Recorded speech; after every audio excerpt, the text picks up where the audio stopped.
हाँ ये हमेशा लाइव ये चलना चाहिए।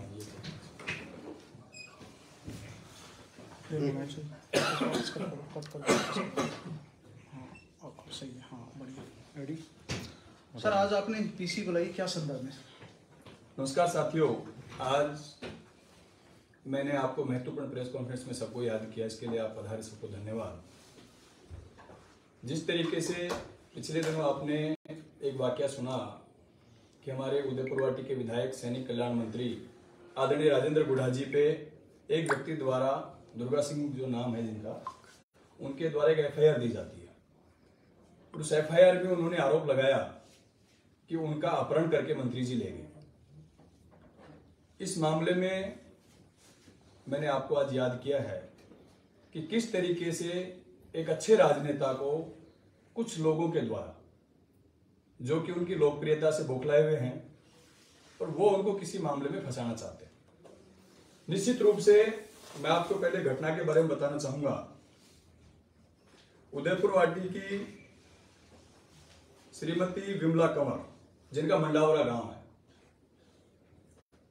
उनकी 2 बेटियों की शादी थी, अभी जो होने वाली है 21 फरवरी। बिल्कुल गरीब महिला थी, उसने बड़ी मुश्किल से पैसा टका जोड़ के दुर्गा सिंह नाम के व्यक्ति को उन्होंने एक प्लॉट के लिए पैसा दिया, 3,84,000 रुपए। और उसने कहा कि भाई जब मेरी बेटियों की शादी होगी, इस प्लॉट को बेच करके मैं अपनी बेटियों की शादी कर दूंगी। दुर्गा सिंह एक भूमाफिया है, जिसके खिलाफ 420 के कई मुकदमे थानों में दर्ज हैं। तो महिला, भोली वाली महिला को उसने फंसा करके कुछ पैसे रख लिए। वो महिला 3-4 बार आदरणीय राजेंद्र गुढ़ा जी से मिली और उनको अपनी पीड़ा बताई। घटना के दिन वो सुबह उनके घर पे आई, 11 बजे राजेंद्र गुढ़ा जी से उनकी मुलाकात हुई। तो उन्होंने बताया, रोने लगी महिला, और उसने कहा कि मैं मेरी बेटियों के साथ आत्महत्या करूं, क्योंकि मेरे साथ अन्याय हुआ। जो पैसा मैंने मेरे जीवन में जोड़ा, उस पूरे पैसे को दुर्गा सिंह खा के बैठ गया। ना मेरा फोन नहीं उठा रहा, ना मुझे पैसा दे रहा, और झूठे प्लॉट के नाम पे मेरे से पैसे दिए। दुर्गा सिंह चूंकि वहां कई घटनाएं कर चुका था उदयपुरवाटी में, उसके बाद वो नीमका थाना शिफ्ट हो गया, नई जगह पे नया मकान बना के रहने लग गया। गुढ़ा जी ने उनको फोन किया कि भाई आप इनके पैसे दो। उससे पहले उन्होंने सीकर एसपी को भी 2 बार फोन किया कि भाई इस महिला के साथ इस व्यक्ति ने अन्याय किया है, इसके पैसे हैं, गरीब महिला, ये कहां से बेचारी बेटियों की शादी करेगी। लेकिन सुनवाई नहीं हुई। वो खुद उस व्यक्ति, जब फोन नहीं उठा रहे थे, तो खुद उस व्यक्ति से दुर्गा सिंह से मिले राजेंद्र गुढ़ा जी, उसके घर पे जाते हैं। चूंकि वो नई जगह बस चुका था, नई कॉलोनी थी, उसको लगा कि यहाँ अगर ये मंत्री जी बैठेंगे, बात करेंगे, तो मेरी बातों का खुलासा हो जाएगा कि मैं किन बातों में लिप्त हूं। उसने कहा साहब मैं आपके साथ ही चलता हूं, चल करके वहीं अपन बात कर लेंगे।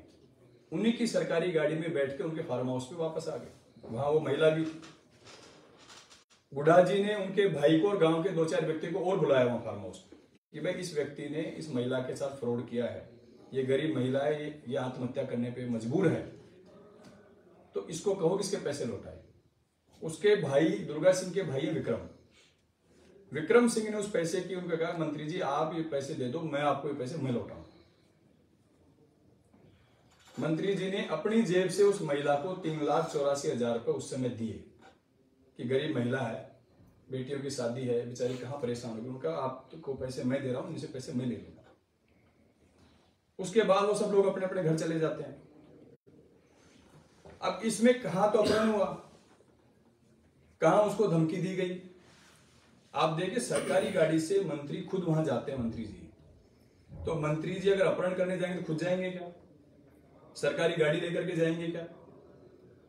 उसके बाद जिस तरीके से राजेंद्र गुढ़ा जी ने उदयपुरवाटी में बड़ा किसान सम्मेलन किया, लगभग 50-60 हजार लोग उसमें जुटे, सचिन पायलट साहब उस सम्मेलन में आए। उनकी लोकप्रियता को देखते हुए, उनकी लोकप्रियता से घबरा करके कुछ लोगों ने उस व्यक्ति जिसने एफआईआर दर्ज कराई, दुर्गा सिंह, उसको जयपुर बुलाया जाता है। जयपुर बुला करके उसको मैनेज किया जाता है राजेंद्र गुढ़ा जी के खिलाफ एफआईआर दर्ज करवाने के। अब सरकार के मंत्री, राजस्थान सरकार के मंत्री के खिलाफ एफआईआर दर्ज होती है, तो गृह मंत्रालय क्या कर रहा है? गृह मंत्रालय क्या कर रहा है? गृह मंत्रालय को पता नहीं एफआईआर किसके खिलाफ दर्ज हो रही है।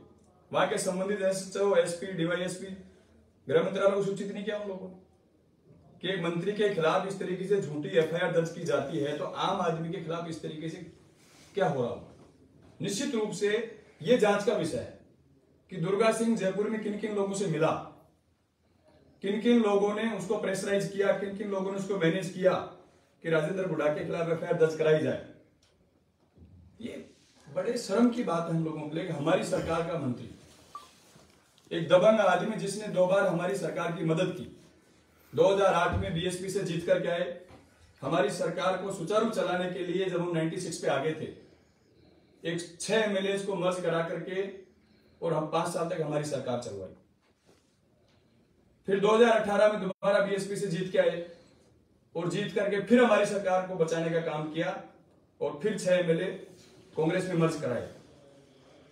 जो व्यक्ति खुद की ताकत के ऊपर एक बार खुद के भाई को एमएलए बनाया, 2 बार खुद एमएलए बने, 4 में से 3 चुनाव जीते विधानसभा के, बिना जाति के समीकरण के, बिना पार्टियों के। ऐसे मजबूत व्यक्ति को कौन कमजोर करने का काम कर रहा है, ये जांच का विषय। लेकिन सर आपकी बात से एक बात निकल के आई है कि एक बदमाश किस्म का जो व्यक्ति है दुर्ग सिंह, जैसा कि आप बता रहे हैं, उसने एक रिपोर्ट दी और रिपोर्ट दर्ज भी हो गई, न तो उसको जांच में रखा गया, ना मंत्री महोदय से पूछा गया। तो इसके पीछे किसकी साजिश हो सकती है, किसका हाथ है? मैं वही बताना चाह रहा हूं आपको कि जिस तरीके से सरकार के मंत्री के खिलाफ आम आदमी एफआईआर लेके घूम रहा है, उसकी एफआईआर दर्ज नहीं होती। सरकार के मंत्री के खिलाफ जिस त्वरित गति से एफआईआर दर्ज होती है, तुरंत प्रभाव से, चूंकि क्या एमएलए की जांच सीआईडीसीबी करती है, सीआईडीसीबी में तुरंत फाइल जाती है, उस पर जांच शुरू हो जाती है। तो निश्चित रूप से यह जांच का विषय है कि जो व्यक्ति फ्रॉड है, जिसने फ्रॉड किया है, जो 420 की जिसपे मुकदमे दर्ज है, जिसने एक महिला के साथ फ्रॉड किया है, उस व्यक्ति को कौन पनाह दे रहा है और कौन ऐसे व्यक्ति को फंसाना चाह रहा है जिसने अपनी ताकत से, जनता के प्यार से, जनता के दुलार से 3 बार विधानसभा चुनाव जीतने का काम किया। और निश्चित रूप से मैं आपको बताना चाहूंगा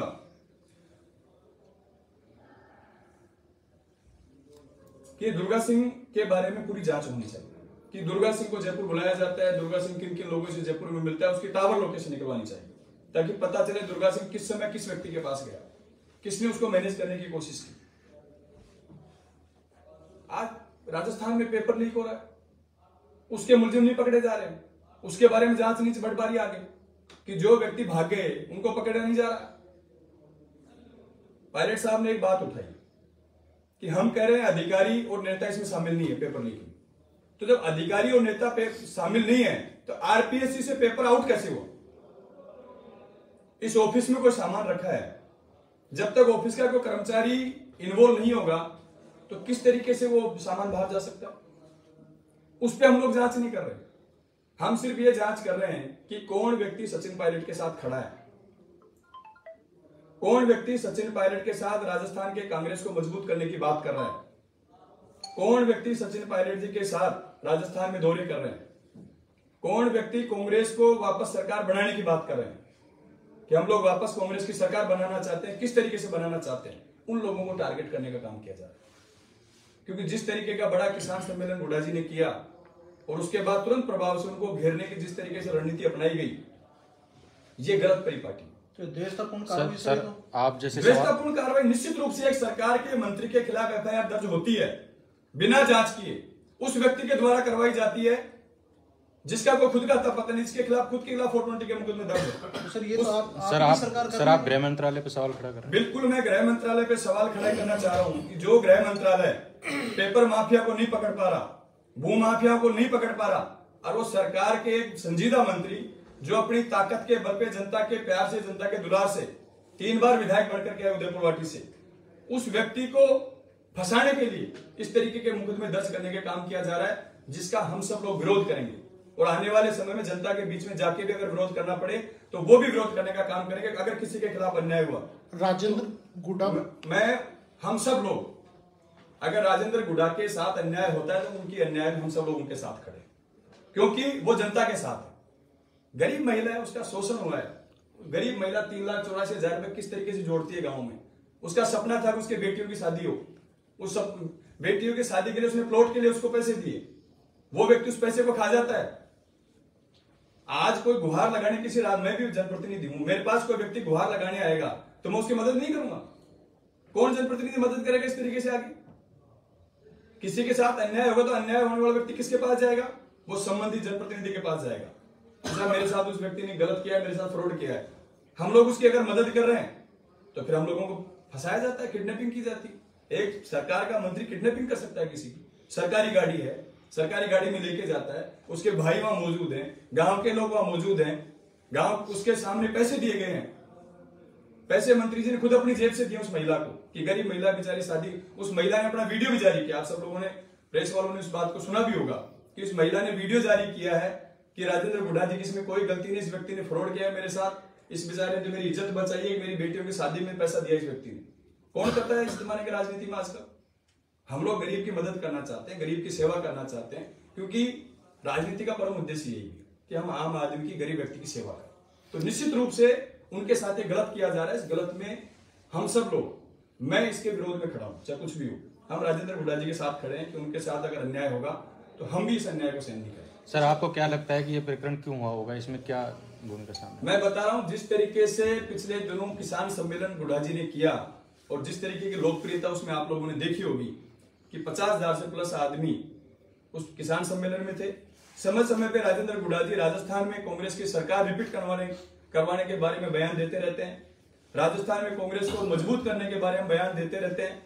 उससे जिन लोगों को तकलीफ है वही लोग ये चीज करना चाहते हैं। तो सर साफ हो गई, सचिन पायलट के जो खेमे में विधायक है या कोई कार्यक्रम कर रहे हैं उनके खिलाफ कार्रवाई की जा रही है, यही तो बात है। बिल्कुल निश्चित रूप से आप देखिए, सरकार के मंत्री के खिलाफ जितनी त्वरित गति से ये कार्रवाई हो रही है, जो अगर ऐसी कार्रवाई हम लोग भूमाफिया के खिलाफ करें, जो मर्डर हो रहे हैं उनमें करें, जो चोरी डकैती हो रही है उनमें करें, चोरियां नहीं पकड़ी जा रही 6-6 महीने से उनमें करनी चाहिए, पुलिस को उसमें लगाना चाहिए कि हम ज्यादा से ज्यादा चोरियां खुलें, मर्डर हो रहे हैं वो खुले, जो क्राइम हो रहा है वो खुले, जो पेपर लीक हो रहे हैं वो राजस्थान में जो लाखों युवाओं के साथ जो सपनों के साथ खिलवाड़ हो रहा है वो बंद होने चाहिए, उनमें नहीं लगा रहे हम पुलिस को। तो सर इसी के साथ एक सवाल है मेरा कि जैसे आप कह रहे हो कि गृह मंत्रालय अपने राजेंद्र यादव के पास में विधायक रिकॉर्ड बोली और पिछले 50 दिनों से धरना चल रहा और आज भी वहां पड़ा हुआ, जब उसमें इस तरीके से खुलासा नहीं हो रहा तो इसका मतलब पूरे राजस्थान में क्या स्थिति होगी, जैसे कि आप बता रहे हैं? मैं निश्चित रूप से कहना चाहूँ गृह मंत्रालय को इस पे संज्ञान लेना चाहिए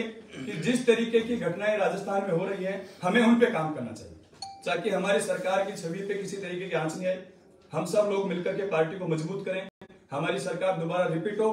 एक दूसरे से बैर निकालने के बजाय, हम एक दूसरे की आपस में ग्रुपिज्म के बैर निकालने की बजाय, उनकी रड़क निकालने की बजाय, क्यों नहीं हम पार्टी को मजबूत करने की बात करें? क्यों नहीं हम सरकार रिपीट के फार्मूले पे बात करें कि हमारी सरकार वापस आएगी? इस पे बात क्यों नहीं करना चाहते? सर, इन मुद्दों को लेकर क्या ये नहीं लगता है कि पेपर लीक मामले को लेकर के सचिन पायलट खेमा सरकार को घेर रहा है और अब गृह मंत्रालय पर आरोप लगा के आप गृह मंत्री को घेर रहे हैं? निश्चित रूप से पेपर लीक राजस्थान के लाखों युवाओं के सपनों पे कुठारा था। मैं किसी पे आरोप नहीं लगा, मैं उन युवाओं की बात कर रहा हूं जो गरीब किसान मजदूर के बेटे बेटी जयपुर में जाके सालों तक कोचिंग करते हैं, अपने माँ बाप की जो गाड़ी कमाई है, जो बेचारे रात दिन खेतों में मेहनत करते हैं, मजदूरी करते हैं, वो पैसा उनको उस कोचिंग की फीस के लिए देते हैं, और जब एग्जाम होता है, जब पेपर आउट होता है तो उस परिवार की दशा देखी, उनमें उस परिवार में इतना मातम होता है जिस परिवार में जैसे कोई आदमी मर गया। इतना दुख होता है उन बच्चों को उस दिन, क्योंकि कितनी मेहनत से पढ़ते हैं। अपन सब गाँव ग्रामीण परिवेश के आदमी, अपन देखते हैं जो बच्चे 2-2, 3-3 साल तक तैयारी करते हैं सेकंड ग्रेड की रीट की, और फिर जब उनका पेपर आउट होता है तो उनके सपनों पे पानी फिर जाता है। जनता के हित की बात उठाना किसी के खिलाफ की बात नहीं है।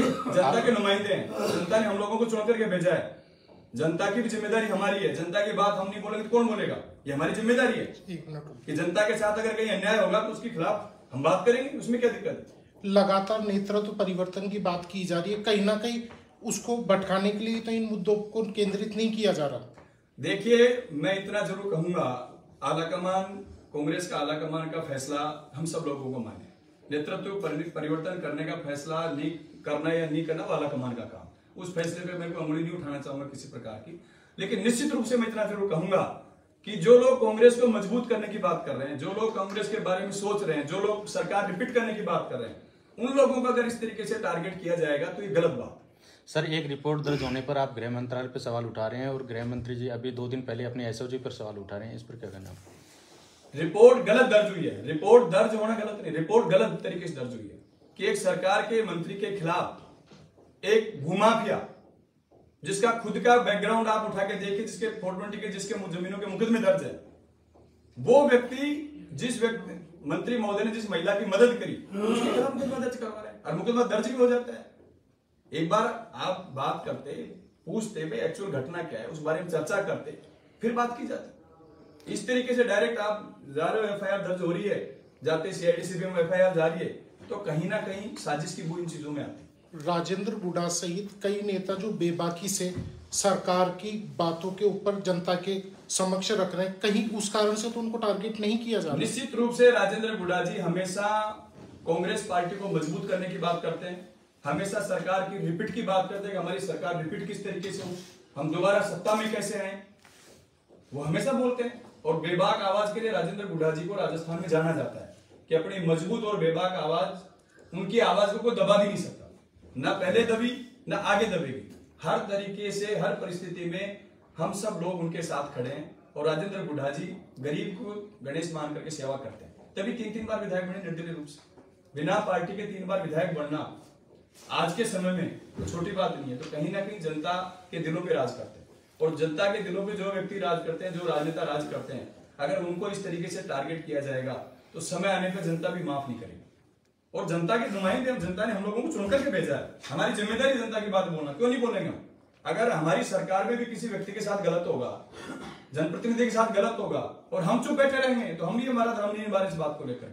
सर, राहुल गांधी हाथ से हाथ जोड़ो जैसा अभियान चला रहे हैं और आप एक कांग्रेस के एमएलए हैं और अपनी सरकार पे आरोप लगा रहे हैं, गृह मंत्री पे आरोप लगा रहे हैं, इस पे क्या कहेंगे?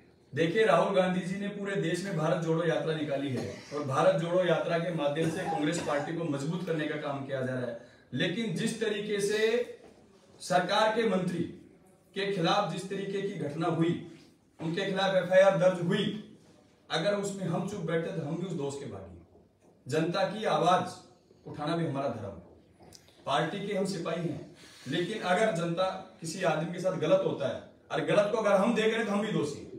हम लोगों को सच्चाई बोलनी पड़ेगी, पार्टी की बात अगर कहीं कमजोरी है तो वो भी बतानी पड़ेगी, अच्छाई है तो वो भी बतानी पड़ेगी।